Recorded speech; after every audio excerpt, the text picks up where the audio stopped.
Everything is live, so you just speak out. Regular. Oh. Yeah. Right. So you I started to reach for it, it's gone. That's weird feeling. I don't have to turn it on and off. also for, but it's the whole room. So if anybody's speaking, you can just That's strange. Nope. just keep that in mind. That's good. It's echoing. During the week. All right, so we're ready to start? Okay. Good evening, this is June 13th, 2023, meeting of the City of Jefferson Historic Preservation Commission. My name is Alan Weed, and I am the chairperson of the commission. Tonight we do have a new member to the commission, Laura Ward, and we'll start down here for a roll call. You can introduce yourself. Hi, I'm Laura Ward.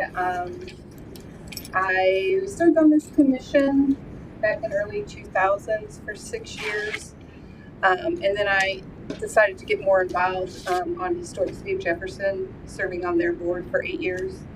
I served on the city council for almost 9 years, and I have restored 3 properties in Jefferson City. And just have a passion for historic preservation, growing up in an 1852 home. So We're all glad you're back with us. Go ahead. Roll call. Do I have to introduce myself too, or just roll call? Just your. Okay. Dr. Christine Lawson. Dr. Deborah Foster Green. Donna Dietz. Brian Ward. And Aaron. Aaron Bealey. City Council. Then Don. Dawn Kirshner. Rachel Senzi, city staff. Okay, thank you. Okay, as we start tonight, you'll find that you have a loose leaf agenda, and that is the one that we will be using for the agenda. So with that, do I have a motion to approve the agenda that is the loose leaf in your packet? So second.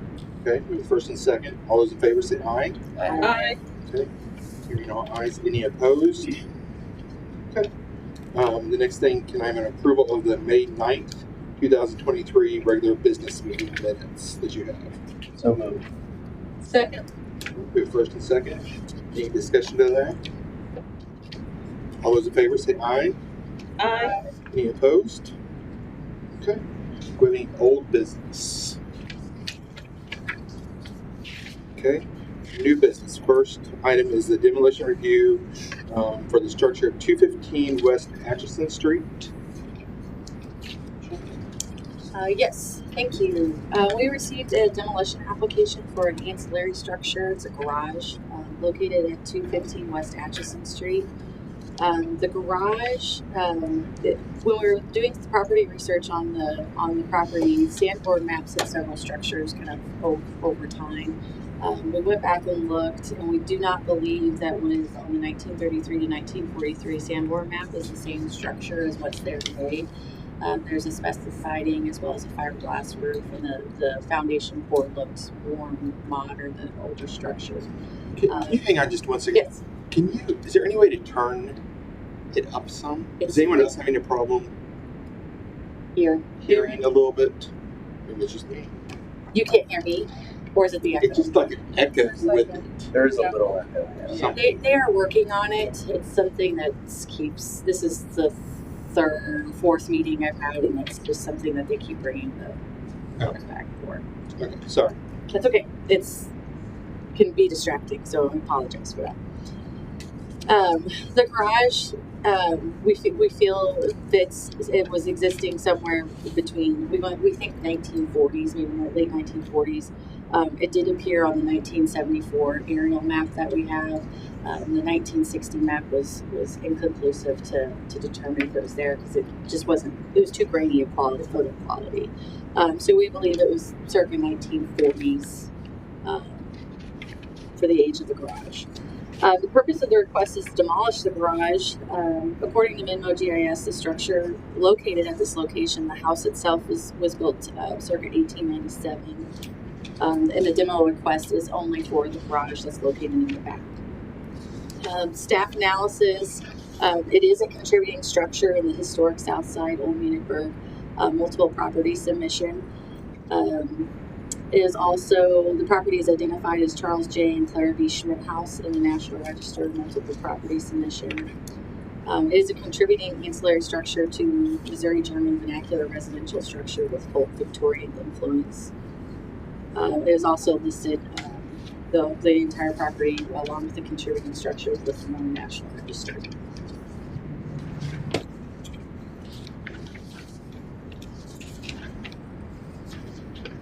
Up on the screen, we have the site location of the property, and you can somewhat see the garage would be in that lower left corner.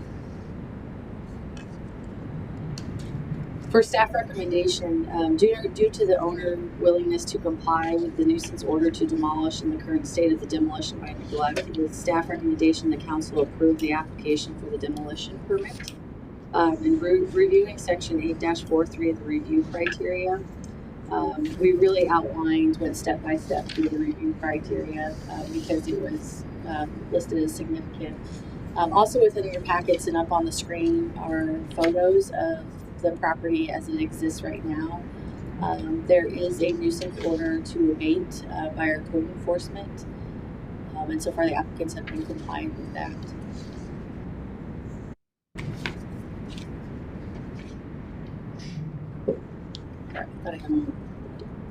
According to review criteria set forth in section 8-43, 1F, subsection 1, it fit the criteria A, C, E, and F. The structure is associated with an event or events that significantly contribute to the broad patterns of the history or architectural heritage of the city, county, state, or nation.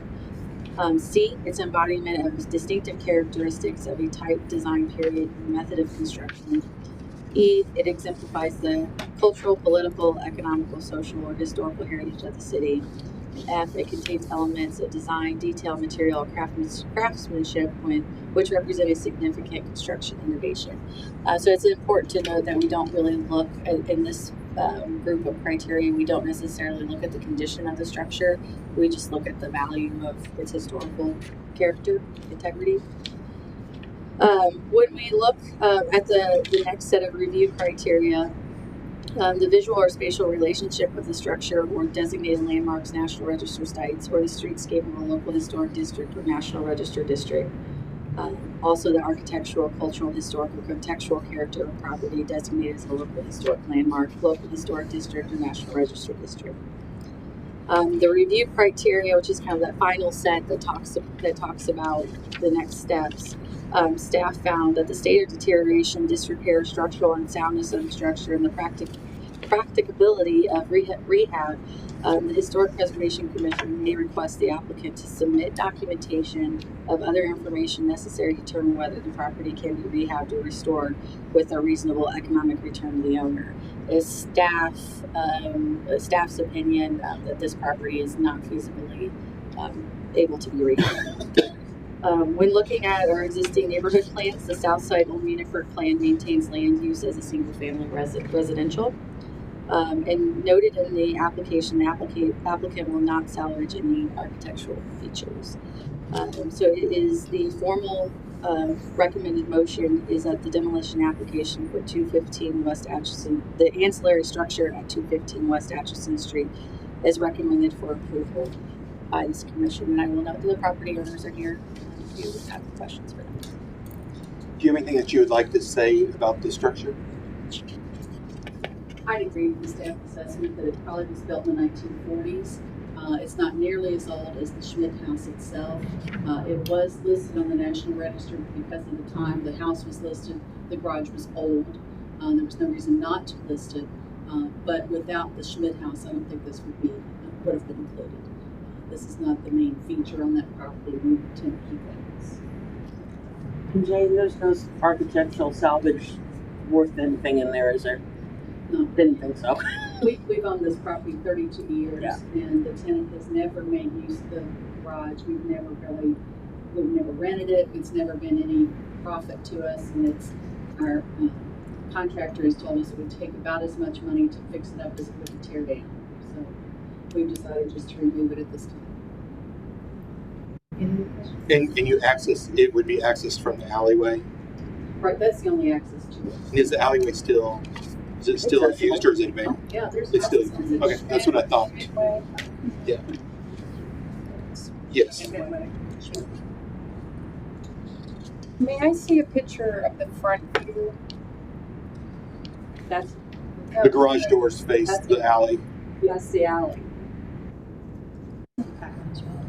What are any type of hinges on those doors?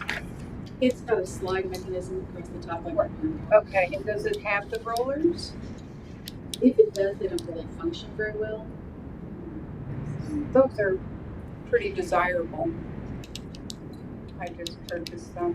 I was gonna say, Jane, can you let her just go over and? I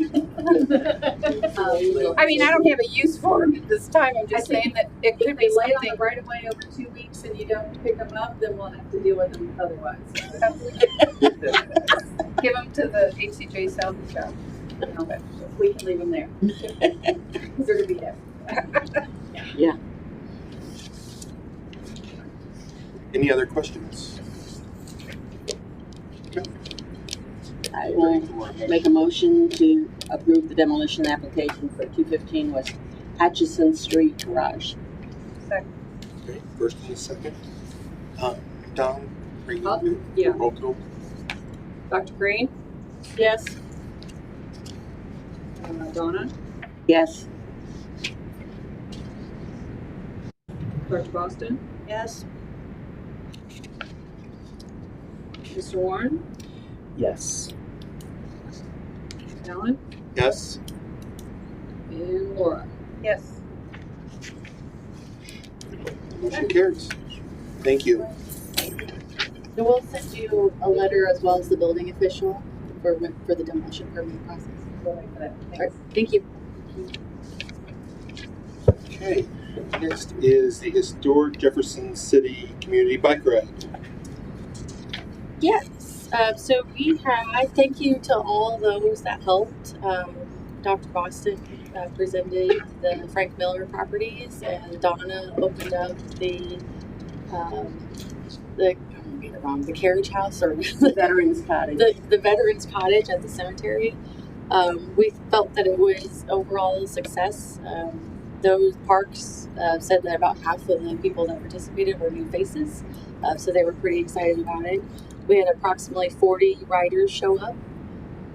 We made multiple stops, and it seemed to be it was also perfect weather, so it worked out. So we think if we do it again in the future, we might eliminate a few of the stops as it ran a little bit long. But overall, it was a pleasant event to wrap up Preservation Month.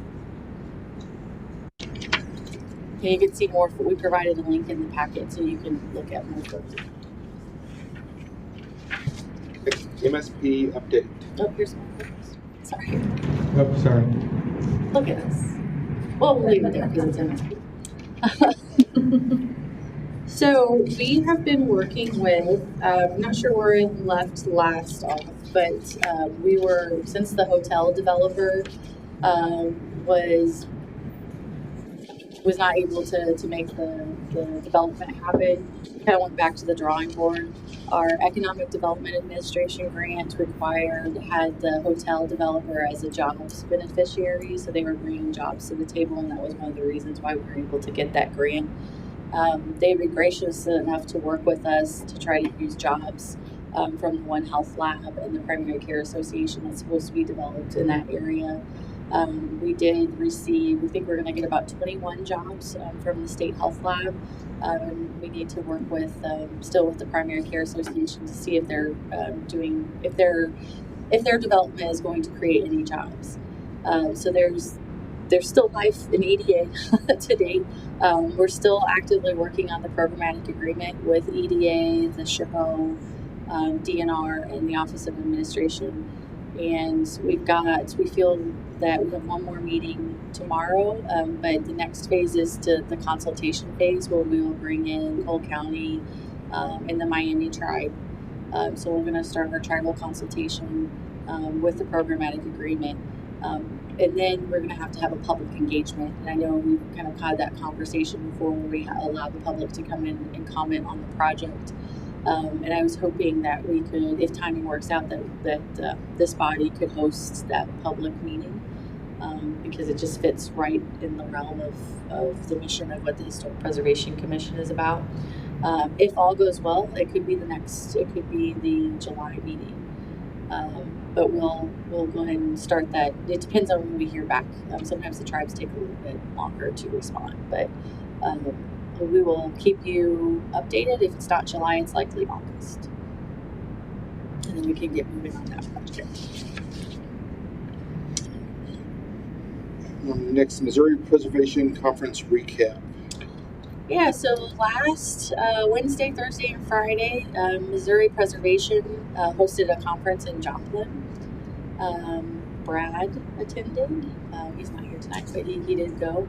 And it was, there's a lot of good contacts made, a lot of good sessions, and just also to keep a reminder that if any of the commission members ever want to participate in the conference, we'd be more than happy to, especially like Missouri Preservation, we'd be more than happy to help pay for that, or there's also scholarships available, so we can work with you on getting there to attendance. One of the things about being a certified local government is we want to make sure that we keep up with our professional development and kind of stay astride of statewide and national trends in preservation. But it was overall good. We made some good contacts. Some of those are going to be in Jefferson City. The next year is going to be their 25th anniversary, and they're doing a little something different. They're going to actually be in southeast Missouri at Echo Bluff. So there's going to be a lot of conversation about preservation in rural settings, so in landscape preservation as well. So that'll be an interesting site for that, but something I'm kind of excited for.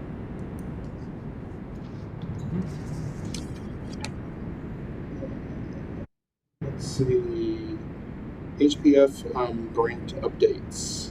So I do have one more. I think I skipped. Sorry. That's okay. The National Alliance of Preservation Commissions is a nationwide nonprofit organization that facilitates historic preservation commissions. They offer a series of webinar. And the next one is Best Practices for an Effective Local Preservation Commission. That is June 29th, 2023, from noon to 1:30 our time. If you are interested, the city is an APC member. And we also would be willing to sign you all up as an APC members as well. And I'll probably, if you want to tell Dawn after this meeting or send an email, we can get you signed up to participate in some of these webinars. They do a really good, they bring people from all over the country to talk about it, so you can kind of get an idea of what other cities and other states are doing on the preservation and see if it fits with some of our mission.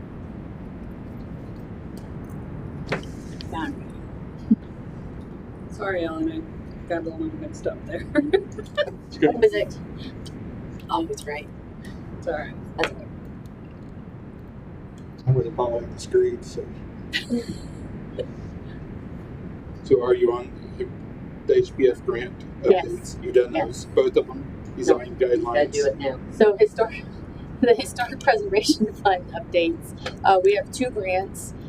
We're doing a survey. It's actually phase 2 of West Main. It's the Lower Jefferson subdivision off of West Main, but it also includes the Waterworks and Fulkerson Street. We had our kickoff with the SHPO and our consultant, which is Stantec. They're out of Austin, Texas. We are working with them to coordinate. They're going to come when they're here. They're going to participate in the Historic Preservation Commission meeting to kind of give you an overview of what they're doing on the project and give you an opportunity to ask questions. And we'll kind of keep this as a standing agenda item just to kind of keep you abreast of the project as it develops. We also had our kickoff for design guidelines with our consultant, and we still have to circle back with the SHPO and make sure that they get the all of the milestones online, which goes in stride with the code revisions, and haven't got there yet, folks, and that's completely on me. Just got to sit down and write it. So hopefully by next month, we'll have something that's going that's able to go through. My apologies for the delay. Yes. Regarding the lower Jefferson area, is the water tower in fact being taken down? I have heard that. Okay.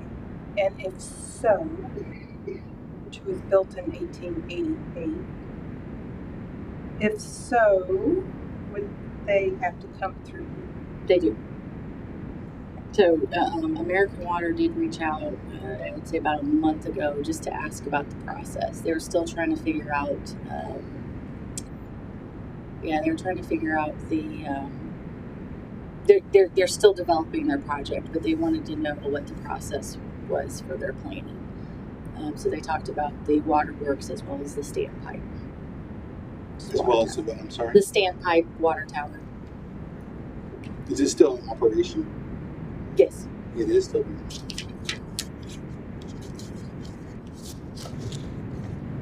So stay tuned. Okay. Is that all you have? It is. Okay. Well, any public comment? Is there anyone online? Don. All right. Dates to remember. Next regular meeting is July 11th, 2023. And if we're doing MSP, you'll Yes. update us about that. Yes. Okay. June 25th, 1:30 p.m. It's a Sunday.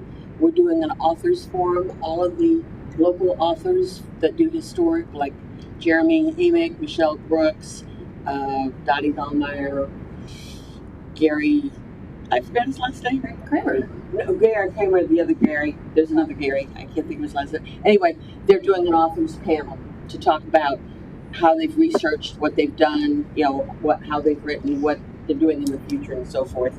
Is it Olson? I'm sorry? Is it Gary Olson? I'm going senior moment. I can't remember. And what's the date on that again? It's the 25th. This is at the library. Okay. It's at the library at 1:30, and it's open to the public. And Zach Paul from Channel 13 is going to moderate it all for us. Then August 6th, we are doing, instead of the normal HCJ Homes Tour this year, we are doing a historic tour of Lincoln University. It's going to be a walking and possibly a riding tour. So you'll be able to get tickets for either one. There'll be more information coming out in the next week or so as far as what it's going to transpire. But it'll be a time period between 1 and 5 o'clock, and you can come anytime, and you'll be able to start at any of the positions. We're staging various people at various positions to do it. So it's going to be interesting. We figure maybe 10 to 20% of our community has ever been on the Lincoln campus. So this is a good way to come in and find out about Lincoln's history, what they've been through, what they've done, what they're going to do, talk a little bit about some of their programs and so forth. Rachel, do you have anything else? I do not. I have one announcement.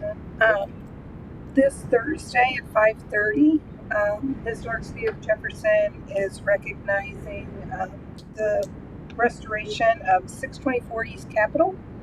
It's the carriage house behind 622 East Capitol. You're all welcome to join us for that recognition ceremony, and he is allowing us to tour also.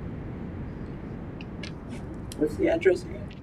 624. 624 It's the corner of corner of Lafayette and it's the carriage house behind it. Yeah. Time again? 5:30. Too many things. Oh, and if you want to join Old Unitburg for our Southside Pride Award, Saturday morning at 10 a.m. for 818 Jefferson Street. It's the old Wagner Motor Service building.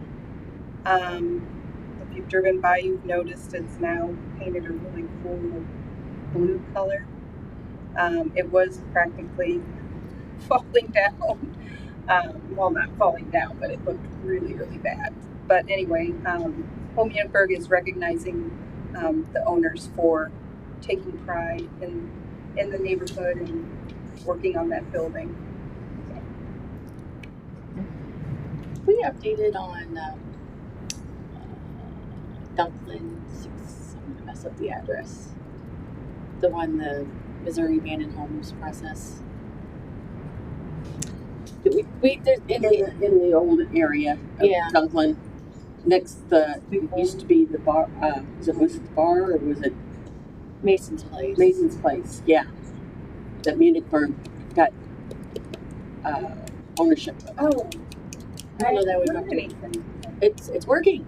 So in Chapter 353 of Missouri State Statute, there's a Missouri Abandoned Housing Act, and what it does is allows a nonprofit to petition the courts if there is a non-responsive property owner. So, and I'm gonna get the address wrong. 216 East Dunklin, I think it is. It was starting to implode. The roof had failed, and there was water penetration. It was very concerning to the city because there were common walls, and the support beams were not fire cut, which means that you would likely have lost however many going through that demolition process. So one of the tools is that Missouri Abandoned Housing Act. So if a nonprofit petitions the court, they submit a kind of a rehab plan. They complete the rehab plan, and then once the work is done, they go back to the court, and the property owner has the option of paying that nonprofit back for the work that was conducted, or the court can award the nonprofit the property itself. So this tool was deployed for 216 East Dunklin. And they were able to find a developer that was backing. They're actively working on rehabbing the structure, so that we have started. He got a temporary, basically to have like electricity, so they can work. So he's actively working. He's came in, met with city staff just to make sure that we are aware that he's working on the property. So we are very hopeful that tool will work and be an example on how we can use it in other structures. Yeah, They just did one on Cherry Street, didn't they? With the same program. I'm not sure if they did or I'm positive. Yeah. Who did that one? It's a nonprofit that went in. It was the same type property. I think that it had a fire at one time, but the nonprofit though went in. Is that the one at Cherry and Capitol? I think it's Cherry and Capitol. Okay, that's the church groups. Transformational housing. Transformational housing, yeah. I didn't know that's how they got the property. Yes, there was something something on it just this week or something actually. Within the week, about. So. Very good. It's a good tool. But I just want to make sure that we all are aware that exists, and it's something that if the city finds out that we're heading into a problem, we're trying to reach out to the local nonprofits to mitigate that at the end, because it just results in the city having to pay for a messy demo. So it just it's also it saves the historic project. Yeah, it's a win-win. That's the whole idea. It's a win-win for everybody involved. Instead of letting them get to the point where they have to be. We'll update you a little bit on the Parsons house, just so you know too. They've finished the survey, or they're just getting the results in the survey, so they can put a road behind it, so they can actually get. There's no parking area. There's no driveway into it, and the folks that own the building next to it are also the ones who got the Parsons house. So they're putting a drive in there so that the transportation can get in to be able to take down that back section and be able to do rehab. They've already done tuck pointing on the chimneys and stuff, so it's going to be recovered. Two chimneys rebuilt. Yeah, that's what they're doing. One's done and the other one's in the midst of being done. Well, those bricks were saved and they reused them. I think so. I think that's how they The did it. city had taken those down so they wouldn't blow.